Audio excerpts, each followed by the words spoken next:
चाहिए। 26 जनवरी 1950 को हिंदुस्तान एक मुकाम बन गया और उस दिन बरतानवी एक मसला क्या आया जो 1935 से लागू था। हिंदुस्तान के आइन की बुनियाद इंसाफ पर कायम है। हिंदुस्तान के आइन में कहा गया कि हर शहरी को आजादी राय हासिल है, हर शहरी को अपने मजहब पर अमल करने का पूरा हक है। जात बिरादरी के नाम पर किसी शहर के हुकूक नहीं मारे जाएंगे, बल्कि हर शहरी को उसका पूरा हक दिया जाएगा। लेकिन क्या आज हिंदुस्तान में हर शहरी को बराबर समझा जाता है? क्या हर शहर के हुकूक दिए जाते हैं? आज मुल्क में मुसलमान अक़लियत के साथ क्या सलूक किया जा रहा है? आज इनको हर तरह से जिंदा की चस्ती में पीटा जा रहा है, कभी गाय के नाम पर और कभी किसी और मसाइल पर।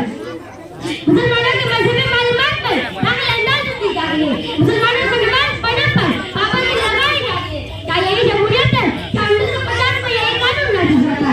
हम हिंदुस्तानी हुकूमत और हिंदुस्तानी आवाम से अपील करते हैं कि आइन को पढ़े और आइन के मुताबिक लोगों के हुकूक दे। बहरहाल 26 जनवरी 1950 हमारे मुल्क में आइन का नफाज किया गया था, इसलिए 26 जनवरी कौमी दिन के तौर पर मनाया जाता है। हिंदुस्तानी आवाम को 26 जनवरी को तक़रीबात का इनेकाद करना चाहिए और लोगों को जमहूरियत के बारे में बताना चाहिए। मैं शेर के साथ अपनी तकरीर खत्म करती हूँ। जब गुलिस्तान को खून की जरूरत पड़ी, सबसे पहले हमारी गर्दन उठी। फिर भी कहते हैं हमसे अभी अहले चमन, ये चमन है हमारा तुम्हारा है।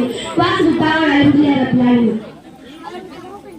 माशाअल्लाह। इसके बाद मैं तकरीर पेश करने के लिए ज़ैनब परवीन को दावत देता हूँ तो आए और अपनी तकरीर पेश करें। इसके बाद शमा परवीन तैयार है।